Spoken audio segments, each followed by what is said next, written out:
They are commonly known as Godavari flower in Nepali. Commonly सामान्यतया यता हामी नेपालीहरू चाहिँ यो फुललाई गोदावरी भनेर चिन्दछौँ। गुगल सर्चमा पनि नेपालीहरूले चाहिँ गोदावरी नै भन्छन् भनेर देखाउनु भएको छ। यसको चाहिँ विभिन्न कलरमा पाइन्छ। यो चाहिँ हाम्रै गार्डनमा फुलेको फुल हो। यसरी प्रकृतिमा आपद विपद पानी झरी जे नै परे पनि यो फुलले चाहिँ माहुरी भमराहरूलाई चाहिँ जुस यसको रस दिन सहयोग गरिरहेको हुन्छ। त्यसैले परिस्थिति जस्तो नै भए पनि मुस्कुराउन चाहिँ फुलहरूबाटै सिक्नुपर्ने रहेछ। यो फुल यो हल्का हिलो माटो लागेको छ। यो चाहिँ यतापट्टि ढलेको थियो, अझै ढलेको छ। यसलाई चाहिँ घाम लागेको दिनमा हामी बाँध्नेछौँ। पानीले फुलहरूलाई पनि डिस्टर्ब गरेको अवस्था छ। अनि यहाँ छ यो चाहिँ रेड कलरको फुल। यसको त मलाई नाम थाहा छैन, तर छ यसको पनि ठुलो झ्याङ छ। गोदावरी फुल चाहिँ हामीसँग धेरैवटा बोटहरू छन् र फुलेर यसपालि साथ पनि दिएको छ। यहाँ पनि देख्न सक्नुहुनेछ। मेरो भिडियोलाई हेरेर माया गरिदिनु होला। अन्तिमसम्म फुल भिडियो हेर्नु हुन अनुरोध गर्दछु। यसै गरी मैले जानेको जति भिडियोहरू चाहिँ हजुरहरूमाझ ल्याउने प्रयास चाहिँ गरिरहेको छु। यो चाहिँ हाम्रै अफिसको वरिपरि फुलेको फुलहरू हो। यहाँ पनि देख्न सक्नुहुनेछ कति मजाले फुलेको छ राम्ररी। आनन्द एकदमै बनाउँछ यो फुलहरूलाई हेर्दा पनि। अर्को हिजो हेर्दाखेरि चाहिँ एकै ठाउँ झुममा परिरहेको थियो, अनि आज चाहिँ पानीले यसरी छुट्टाएको रहेछ। यहाँ बिचमा खाली छ।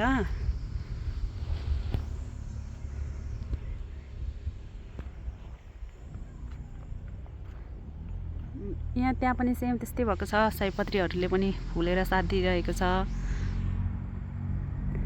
सबै फुलहरू लतारिएको छ भुइँमा पानीले गर्दाखेरि।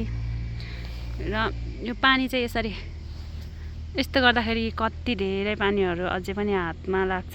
अहिले चाहिँ हल्का वर्षा रहेको समय भएको भएर यो भिडियो बनाएको। कति चाहिँ माया लाग्दो भएछ फुलहरू हेर्दा पनि। यो भित्रतिर पनि छ, अनि यतातिर पनि। यो व्हाइट कलरको गोदावरी चाहिँ मेरो एकदमै फेभरेट कलर हो। यसको पिङ्क कलर झन् उत्तिकै राम्रो हुने रहेछ। हजुरहरूले चाहिँ यो गमलामा रोप्नुभयो भने नि अझै धेरै राम्रो हुन्छ। हामीले चाहिँ यसरी नै जङ्गलको माटो जम्मा गरेर हामीले चाहिँ यसरी यो अस्ति चाहिँ फुलको फेदहरूमा हालेर यो फुलहरू यसरी सारेको यति धेरै राम्रो भएको छ। यो फुल चाहिँ प्राय गरी असार साउनमा रोपिन्छ, सारिन्छ भनौँ न। अनि यसको चाहिँ ठ्याक्कै यो फुलबाट चाहिँ यसको बिउ चाहिँ यो राखेको होइन हामीले चाहिँ यसको यहाँनिर यस्तो डाँठ भाँचेर सारेको हो। फुल फुल्ने क्रममा छ। अनि त्यसै गरी यहाँनिर पनि मैले चाहिँ यही फुलको अर्को कलर यति धेरै मन परेर बिउ मात्रै राख्नको लागि ल्याएको। तर यहाँनिर यो फुलले पनि यसपालि नै सारेको फुल यसरी रोपेर साथ दिएको छ। यसलाई चाहिँ म घरमा पनि लानेछु। यति धेरै राम्रो फुल छ।